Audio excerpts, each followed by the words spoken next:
ಪ್ರಿಯ ದೇವ ಜನರೇ, ಇವತ್ತಿನ ಸಂದೇಶ ಆನ್ಲೈನ್ ಇಲ್ಲಿ ಸಭೆ ಒಳ ಕೂತಿನವರಿಗೂ ಪ್ರತಿಯೊಬ್ಬರಿಗೂ ದೇವರು ಮಾತನಾಡ್ತಾ ಇದ್ದಾನೆ. ನೀವು ಯಾವಾಗ ರೆಡಿ ಆಗ್ತಿರೋ ದೇವರ ವಾಕ್ಯ ಕೇಳೋದಕ್ಕೆ, ಅವಾಗ ಮಾತ್ರ ದೇವರು ನಿನಗೆ ಅಲಂಕಾರ ಮಾತನಾಡುತ್ತೆ. ಇವತ್ತಿನ ಸಮಯದಲ್ಲಿ 2 ವಿಷಯಗಳ ಬಗ್ಗೆ ನಾನು ಮಾತನಾಡ್ತಾ ಇದ್ದೀನಿ. ಆತ್ಮಿಕ ಜೀವನ ಅಂದ್ರೆ ಏನು, ಆತ್ಮಿಕ್ ಲೈಫ್ ಅಂದ್ರೆ ಏನು? ನೋಡಿ, ಕೆಲವು ಮಾತುಗಳು ನಾವು ಮಂಡಗುಣಗಳು ಈ ವಾಕ್ಯಗಳು ಕೇಳೋದಾದ್ರೆ ಇವತ್ತು ಕಂಪ್ಲೀಟ್ ನೀವು ಚರ್ಚಿಗೆ ಬಂದು ಸಾರ್ಥಕ ಆಗಬೇಕು. ಸುಮ್ಮನೆ ಬಂದು ಪಾಸ್ಟರ್ ತಲೆ ಮೇಲೆ ಕೈ ಇಟ್ಕೊಂಡು ನಾವು ಪ್ರಾರ್ಥನೆ ಮಾಡ್ಕೊಂಡು ಉಪವಾಸಲ್ಲಿ ಏನೋ ಎಲ್ಲರೂ ಬಂದಂಗ ನಾವು ಬಿ ಬಂದಂಗ ಅಲ್ಲ. ಈಗ ನಾನು ಹೇಳ್ತಾ ಇದ್ದೀನಿ, ತಾತ್ಕಾಲಿಕ ಆಗಿ ನೀವು ಟೆಂಪರರಿ ಆಶೀರ್ವಾದ ಆಗಿ ಬೇಡ್ರಿ, ಪರ್ಮನೆಂಟ್ ಆಗಿ ಆಶೀರ್ವಾದ ಹೊಂದಿಕೊಡ್ರಿ, ಪರ್ಮನೆಂಟ್ ಆಗಿ.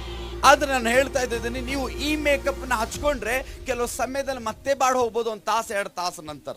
ಆದರೆ ದೇವರ ವಾಕ್ಯ ಅನ್ನೋ ಮೇಕಪ್ ನಮ್ಮ ಒಳಗಡೆ ಬಂದಿದ್ರೆ ಅದು ಎಂದಿಗೂ ಬಾಡೇ ಹೋಗಲ್ಲ, ಸದಾ ಕಾಲ ಶೈನಿಂಗ್ ಇರ್ತದೆ.